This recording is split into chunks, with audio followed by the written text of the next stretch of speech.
ভাই ফ্যান একটু সারো সাই গরম কি লাগতাছে একটু বাতাস খাই। এটা ফ্যান না ছাগল, এটা পিসি। ভাই এটা চালু দেয় কেমনে? রাম ছাগল এটা এমনি চালু দেয়, এটাও পারস না। ভাই এটা লাগা মুকুন দা মোবাইলটা চার্জ দিতাম। দেখছে ছাগলে কয় কি এটা বলে চার্জও দিব, এটা তো মুস আমারে ব্যাককল। এটা দিয়ে মুস আমারে তুমি এনো কয়েল নাই। অন কি কয়েলের যুগ আছে রে, সবকিছু অনেক ডিজিটাল।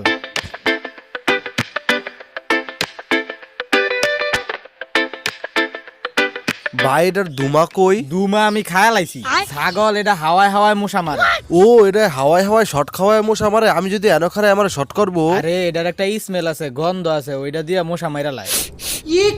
ভাইজান এটা যদি জ্বালাই বেবাক্তের ঘরের মুসা মরবো। হ্যাঁ। আঙ্গ ঘরে যদি জ্বালাই তগগরের মশাও মরবো। তাইলে এটা আঙ্গ ব্যাগে বইরা তুই বাইত নিয়ে জ্বালা। আরে দেখ ছাগলে কি করে, এই ছাগল থু এটা কি তগো ঘরে লাগানো লেগে কিনছি রে। তাইলে এটা মোবাইল একটু আমার বইরা দাও বাইত নিয়ে জ্বালা মনে। কারে আমি কি বুঝাই, তোর বাড়ি জানি কই? চাঁদপুর ভাইয়া।